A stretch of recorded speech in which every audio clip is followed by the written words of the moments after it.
Hey, thanks very much. And hey, good morning, everybody. Thank you so much for joining us. And Kate, thank you for the invite from the Chamber for coming to present the webinar to you. As you can see, here behind me, I'm still getting used to the camera angle. I want to talk to you today about how you market your business in the COVID-19 world. And before I do that, I know some of you, but I thought it'd just be a bit helpful to explain who we are as a business and my background. So before I set up Ashley Riley Communications, one of my jobs was the Director of Communications at Stansted Airport. And as you can see, I got to do really awful things like launch new airlines with supermodels from Malaysia. I got to look after Air Force One the first time that President Obama visited the UK, and so a lot of what I bring to the game is very business focused. I cut my teeth at a very busy airport, learning communications right at the cutting end of business. But actually, a lot of what we do now as a business is something you'll see here. So a lot of you already receive our weekly video called The Life of Riley, which we send out every Friday, and it's about a 60-90 second video blog that we send out every single week, and it goes to about over 10,000 people. And what that does for me as a business and for our clients and for others is that it really starts to share the latest data and information there is out there for people to learn about communications and marketing. I mean, it helps that I absolutely love doing it as well. And I love sharing that information. But one of the things my business is passionate about is how we share that data, that information and that research when it comes to marketing. Everything I'm going to talk to you about today is not stuff that I've made up. It's stuff that's already out there. It's evidence-based.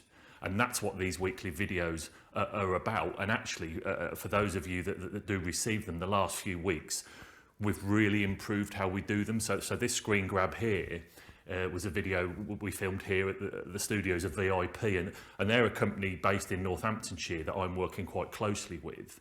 And they're real experts, as you can see. They've done all of this stuff around me. I couldn't do this on my own. I'd be at my desk in my living room if it wasn't for those guys. I'll send all of you their information after the webinar, but these guys are really cutting edge, and hopefully you'll agree it makes the presentation look fantastic. Life of Riley genuinely has been seen by more people. It had its biggest ever viewing figures 2 weeks ago when we started using this new facility. So it's something that's really worth doing. So we're a marketing and communications agency, and we pride ourselves on helping people find, retain and grow more profitable customers and clients. We want you to have clients that bring you profit. And we do that in 3 ways. We're really proud of this. We have something we call a think, plan, do approach. So lots of marketing companies are good at the doing. You know, we can tweet for you. Yes, we can.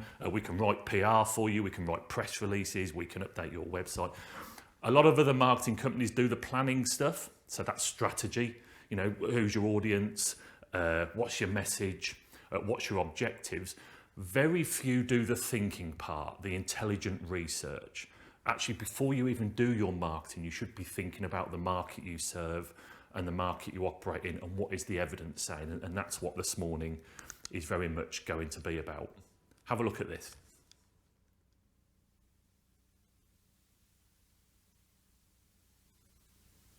I would say that she's lovely, caring, nice, beautiful. Well, she doesn't have long hair. She's nice. She's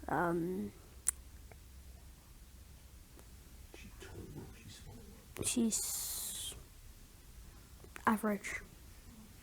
I can't think about anything. I'm just thinking about me. I can only think about me.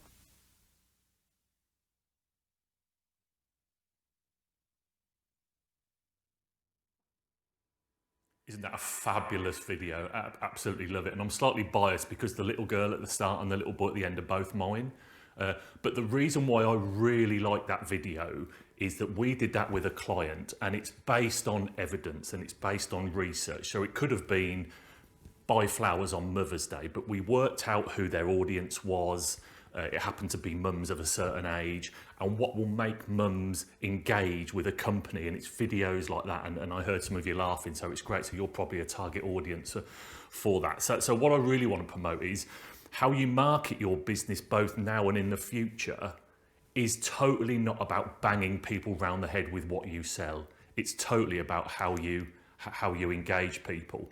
Because I'm a firm believer that leadership actually comes from the art of communication. But we live in a changing world, guys, don't we? This big thing, you might have heard about it, called coronavirus, COVID-19, is impacting so much of what we do.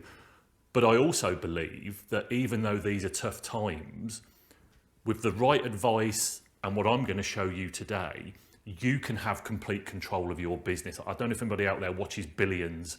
I absolutely love Billions. There's a 4th series due out in the autumn, and the guy in it is Bobby Axelrod, is this billionaire, and he's full of nonsense. But one of his great quotes is, "This company will not wait for an uncertain future. We will make our own future." And I believe whether you're on this call or whether you're a one-person business or you're a big business, you can create your own future if your marketing is right and based on the right analysis and research.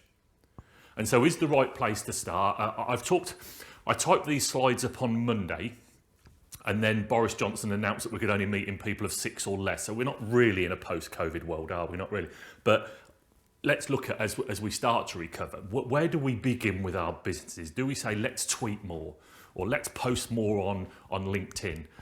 No, the answer is to start with ourselves. And obviously we haven't got time to do this in detail today, but there's a really good exercise that I'd like you to do, and we can send the slides around to you afterwards. One of the things, it's called the 4 square exercise, and people like Google and Microsoft do this. Basically, they just write 4 squares on a piece of paper, and they start up there. There we go, I've got it. No, not that one, the next one. Over there. What do you do well? They start in the what do you do well square, and they just list the things they as a business do well. Then they move on to, well, okay, what don't we do well? And they make a list there. What do I need to do more of? And then the bottom right-hand corner, what do I need to do less of? Guys, guess what? Most people can fill the top left. What do I need to do more? What do we do well? The most successful companies, when it comes to marketing and communications, the most successful ones are the ones that fill the box on the top right. The ones that can identify what they don't do well. Because none of us do everything really well.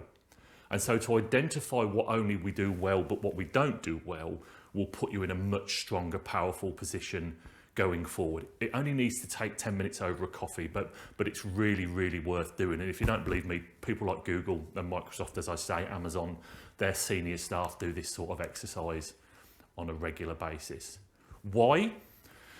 Because in marketing, gone are the days when we're just going to throw enough mud and hope that it sticks. If you just hope that everybody out there is going to use your business at some point, you're going to waste time, effort, and the little amount of money many of us got at the moment on doing your marketing when it's simply not going to work. So get away from the idea of, well, if I just throw enough mud out there, then some of it will stick. It doesn't work like that. There's a post I've shared on LinkedIn in the last few days, do have a look afterwards, where there's a brilliant TED conference speech where he talks about it's so tempting when we want to market our business that we want to create feeling good about ourselves, when actually what we need to do is create creativity. So it is easy to put a post on LinkedIn that gets lots of people to like it, but is it really engaging people? Is it telling people about your business? So again, if you get the chance, have a look at that post. It's a 10-minute video, and it's really worth watching. We operate in a really crowded field. I'd be as bold as to say nobody on this webinar this morning is the only person to operate their business in Northamptonshire. You're not. There's going to be competitors. And in a post-COVID world, it's going to be more competitive than ever. So that crowded market you can see there, how do you operate through it? Well, it starts with something called brand. It's one of my favourite subjects at the moment, because guess what? There's millions of brand experts out there who don't really know what they're talking about. And so I feel really strongly about defining what brand is. Jeff Bezos, Amazon chief executive, explains it brilliantly. He says, your brand is what other people say about you when you're not in the room. It's not what you think it is. It's not what they say to your face. People are not always honest. You heard it here first. But what do people say about you when you're not out of the room? That's what brand is. Brand isn't a mug with a logo on it. Brand isn't a nicely coloured drinks bottle. That's something people remember you by, and it can be nice and quirky, but it's not your brand. Your brand is what people say about you when you're out of the room. Quick exercise, and again, we can't really do this on a webinar, but it's useful to look at it and just think it through in your head. There's 100 of the top UK brands. Before anybody counts them, there's 58. I know there's not 100 on there, okay? I just haven't been able to take the 100 off the top of the slide. What we often get people to do is choose one of the brands on here, and in their head, what are the first 3 things that come to mind? And if we were in a physical workshop at this stage, we'd be writing it down on a board and writing everything down. But the reason I'm showing this, what people do is they choose one and they write the first 3 things that come into their head. And 99 times out of 100, what comes up is an emotion rather than what these people sell or what these people serve to people. Does that make sense? So often we ask people often pick John Lewis or Waitrose, and they go things like quality. Customer service. People talk about Coca-Cola and they say things like refreshing. Sainsbury's, they say things like, well, it's orange, and it's also, well, they're everywhere, and it's choice. You would imagine people would say Sainsbury's would be food, drink and fruit. Cadbury's, you'd think people would say chocolate and Easter eggs. They don't. They say things like, oh, it's a nice warm thing. And that's what brand's about. That's what your brand is. And so a good exercise for you is actually, and don't do it now, you can do it anytime you want, 5 minutes over a coffee, what are the 3 things that I'd want people to say about my business? So Ashley Riley Communications, we work really hard on engagement, consistency and trust. That's what we want our customers to feel we've got.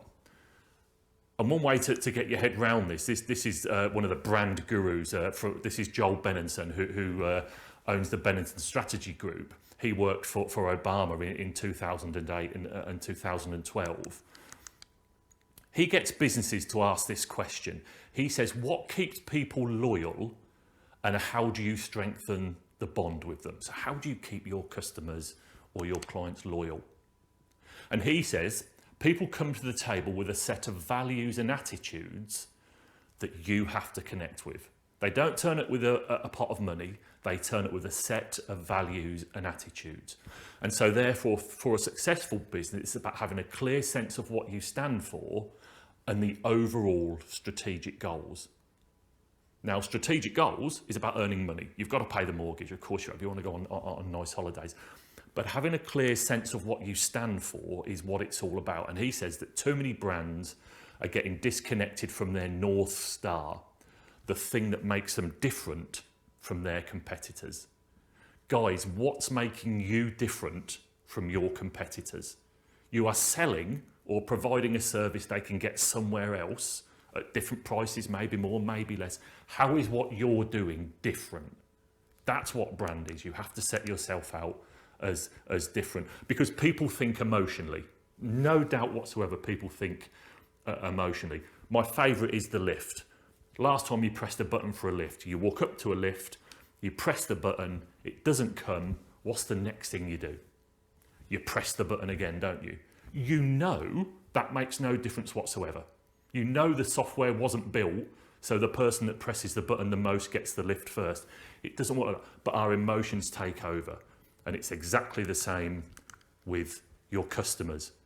Stiletto shoes, I was going to say one of my favourites, but that probably doesn't come across too well, does it? But in terms of emotional buys, look how much those Christian Louboutin shoes are. They're £499, and there's a brilliant explanation of a shoe. Why do people pay £500 for a pair of stilettos? They pay it because it's not about shoes. It's about power, and it's about confidence. It's about sex, and it's about all those things we buy really nice shoes for. And for us guys, it's no different either. So again, if we were in the same room together, you'd be able to know this morning, I'm actually wearing some Hugo Boss Infinity. If we had smell-o-vision, you'd be able to get it. But I'm wearing it. Why does it cost so much money? Here it is. Who wears it? It's the man of today, and he navigates various roles in his life, and he likes to pursue success, and he likes to be authentic. They're all the things I am. Isn't that great? Now, that's what sells it, because they're not selling a nice smelling perfume. What Boss do, and we're going to come on to this in a while, is they spend a lot of time talking to their customers and listening. And these are the things, scarily guys, these are the things that we want from life. And some of you might be saying, well, I don't want those. That's cool. You're just not a Hugo Boss customer. A lot of people are, and a lot of people are spending this £42 down the bottom here. So it's about having a brand. It's about having a powerful brand. And a company called Profit, they're an American company, do a brand relevant index every year. This is back from 2018. The brands that are the most relevant to people in the market at any time. And you can see there, can't you, the top ones. Apple is number one, there's Lego, and there's PlayStation. But have a look at those top 10. And again, I'll send you these slides to look at. The brands that are the most relevant to people are the brands that provide what I would call a real personal service. So Apple is your phone with your data on it. Lego, the kids build their own thing. Google, you search for what you want. Netflix, you choose what film you want. Fitbit is the number of steps you do. They're businesses who get their brand needs to be about the customer, not them. So in a post-COVID world, you have to think more than ever, not I've got this wonderful service, who wants it? How does my business make people's lives easier? Because we're becoming less trusting. Because of, arguably, rightly or wrongly, how the government's managing this, or the mixed health messages of COVID, we're becoming less trusted. So the more your business can fit in with your consumers, the better. Let me get a quick glass of water. But this, my friends, is where it stops being about you as a business and where it needs to move on to start being about your clients. It's your audience. People are looking at you. They want to use your service. Seth Godin, who's a real big famous marketeer from the US, talks about that the most important lesson he can share about marketing is you definitely, certainly and surely don't have enough time and money to market to everyone. You can't. Don't try. Be specific. Be very specific. As I said at the start, you've got to be specific and understand who your customers really are. So challenge yourself this morning. What I hope for from this is that you'll all take a little bit away. You might take all of it, you might use some of it, but if you do anything else after this session, I'm going to make a cup of tea, go for a wee, I get that. How well do you know your customers? That's the first question you need to ask yourself. And really challenge yourself and be honest about that. Because it's not opinion. I don't want your opinion. Opinions can be useless and they can be dangerous when it comes to your clients. You must always start with, guys, I don't know. One of the most powerful things my business does with its clients is we sit down right at the start and we say, okay, what do we know about your customers and your clients? And if they say to me, Ash, I just don't know, that's incredibly powerful because we can find out about them. And when you find out about your clients, you can understand so much more how they work. It can be as simple as you're spending your life on LinkedIn and most of your clients never even go anywhere near it. So what's the point of doing it? Why waste your time and effort doing that? Starting with I don't know can be quite a challenge, but it is a really powerful place to be. And I love this. This is an analogy that we often use. It's so tempting when we go to meetings and networking, isn't it? To say, I'm a business with a whole bunch of keys here. Which key would you like to have? Look at all these keys. I've got these keys for you to have. Actually, that's not the way to do successful marketing in the post-COVID world. You need to find out the whole that people have got. What is their lock? What does it look like? So you can see if you have a key that fits that. Because sometimes you won't. And you can't help people. And I get we're really challenged. I get we want more work, but choosing the wrong customer can come back and bite us on the bum sometimes. So it's not about having the right keys. It's about finding what the lock is that your client has and then seeing if you have a key to fit that.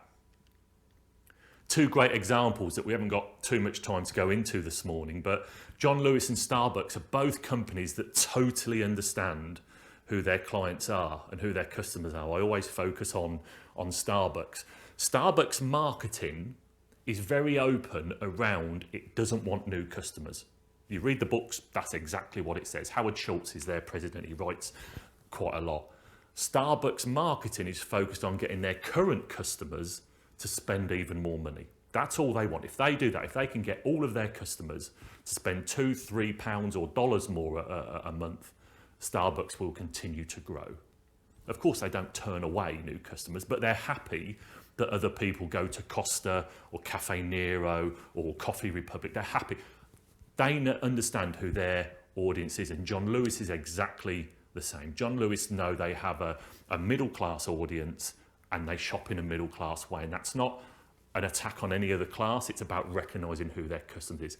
That's why they're so successful. It's recognising not only who your customers are, but who your customers aren't. And when you start to understand their behaviour a bit more, and I'm going to show you how you do this in a moment. So if you're thinking, actually, this is all great, but actually, how do we find this out? There are some really easy examples, and this is a silly one, but I'll just share it for a bit of entertainment. This is a cold drinks machine, really, in an American airport, and the company that operates these, this is no miracle, work out that when the temperature in that city goes above 32 degrees outside, more people buy cold drinks. That's how they understand their customers. So they have the software that the price of those drinks goes up 50 cents every time the temperature goes above 32 degrees because demand is more. It's a really silly example, and it's a slightly you're ripping us off example, but it's just that first bit of kind of almost idiot proof. If you understand your customers and understand their behaviour, you as a business can really thrive. I don't think there's any drinks manufacturers on the webinar today. But what I am passionate about for businesses, especially during these challenging times, is that you've seen the sales funnel before, and this is where you put your leads into the top, and the ones that come out the bottom are the ones who pay your wages. I don't want you to be wasting your time putting leads into the top that will never come out of the bottom. It's a waste of time. It's a complete waste of time. So if you understand what your brand is, and start to think about who your customers are, you're going to be putting the right people in the top of that funnel. You're going to have the right businesses that you're engaging with in there, then coming out the bottom are the ones that are going to pay you the right money. So again, it's saving you time, and it's saving you effort, and it's actually saving you money. Because these are the things you need to be finding out about your customers and your clients. All of our clients will have these details. So whether it, of course, age, geography, where they're from, how are they using your service, where are they based, what businesses are they from, how did they come to find out about you. If you can find out just some of that information, we often call it a persona in marketing. What's the persona of your typical client? Ashley Riley Communications has a persona of someone. We know the sort of people that we aim for. And there's a real easy exercise on how you do this, and you don't have to do it now because this can take 10 or 15 minutes. But again, I'll send you the slides, but get a bit of paper and just write down on one side of the piece of paper your last 5 clients, or your most profitable clients. How are we doing for time? That's good. Or your most profitable clients. Just write. And again, this is a private exercise, so don't worry about data protection or GDPR. It could be Bob, Rita, Sue, Eric down the left there.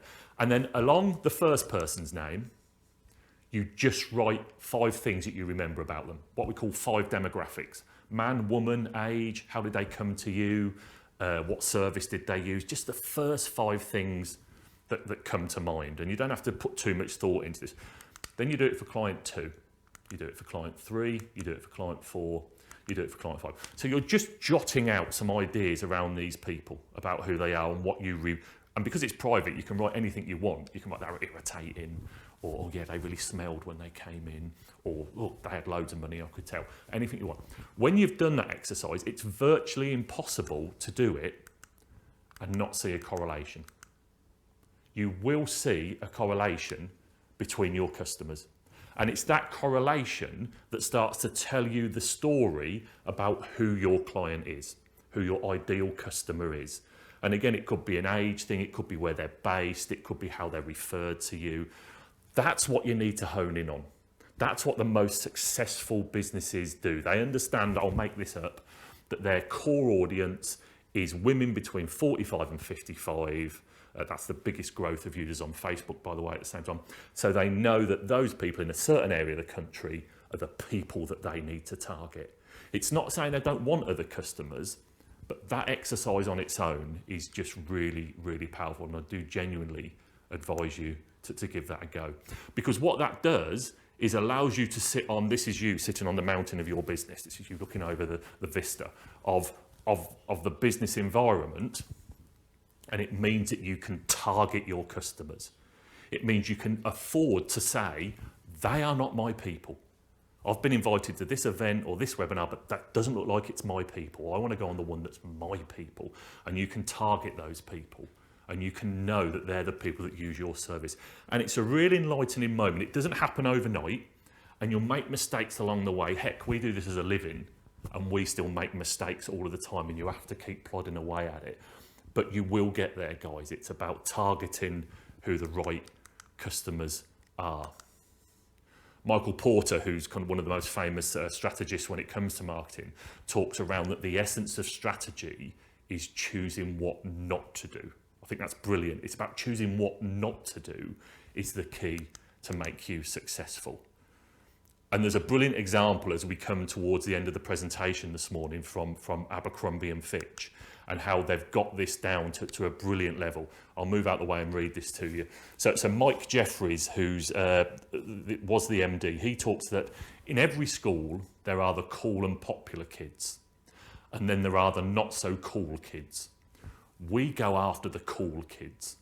We go after the attractive all-American kid with a great attitude and lots of friends. A lot of people don't belong in our clothes, and they can't belong. So are we exclusionary? Absolutely. That's quite scary, isn't it? It's kind of saying we don't want the uncool kids. But Mike and Abercrombie and Fitch totally get who their audience is. And again, I don't think anybody, I'm far too old to go in Abercrombie and Fitch now, but when I have been in before, if anybody's been in, I can't see you, hopefully you're nodding, it's dark, it's like a nightclub, it smells of teenagers' perfume, everybody's like a size 0, so even the medium shirts don't fit you. But it's very specific, and they can afford to be like that because they know who their audience is. They can afford to say, actually, we don't want your business because you're not our key customer. That's how confident they are. And I get this can come across a bit exclusionary, but hopefully you'll see it's a really good example of a company that's got it spot on. And humorously, this is a true story, that they've honed it that much to their clients. It's quite a scary picture, isn't it, on a Thursday morning? This is Mike the Situation Sorrentino. And Mike was in something called Jersey Shore, an American reality TV program a few years ago. And in every episode, Mike kept wearing Abercrombie and Fitch. He was wearing Abercrombie and Fitch undies. Don't think they're Abercrombie and Fitch there, but Abercrombie and Fitch clothes all of the time. Mike was 32. He was a smoker. He led a sort of life that didn't fit in with the Abercrombie and Fitch brand.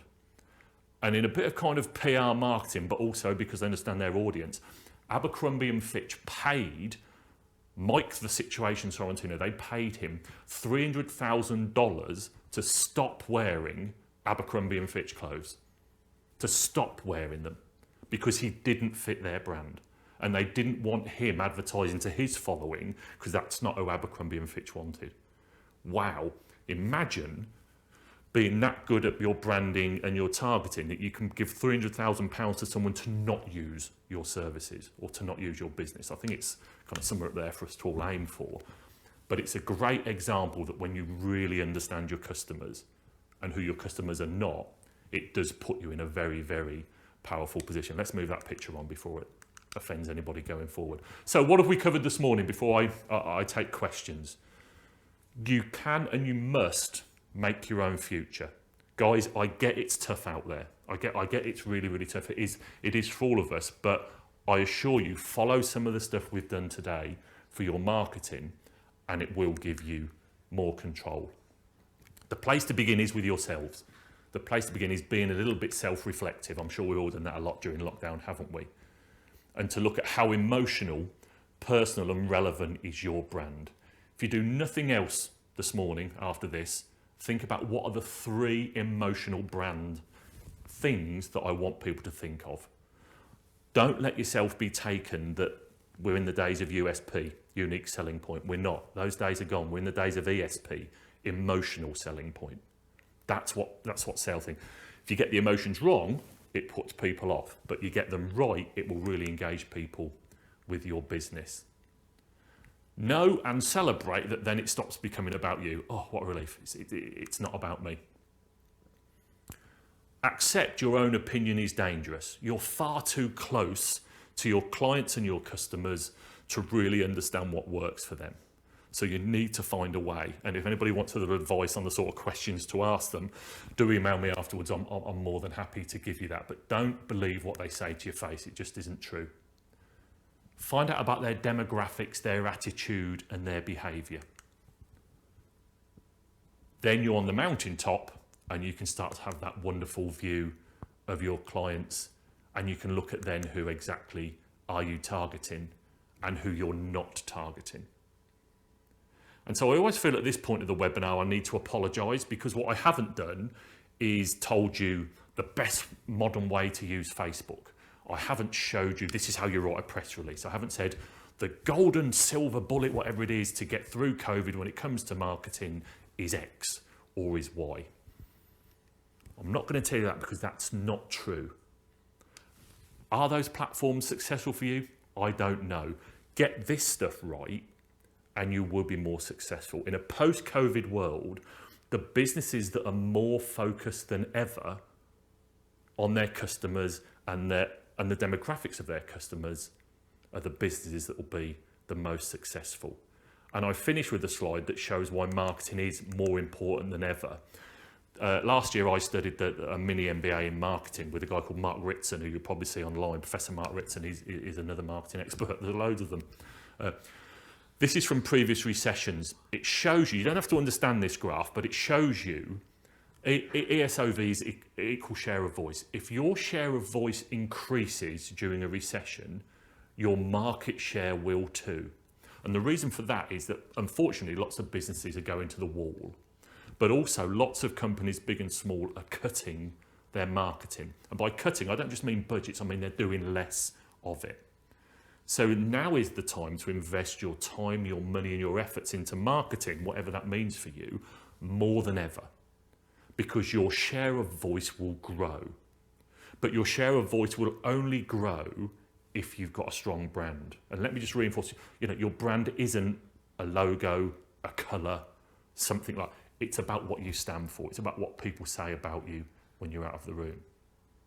So if you can identify what people say about you when you're out of the room, and you can understand your customers more, you'll see what platforms you need to use. And when you do that, you're going to be so much more successful moving forward.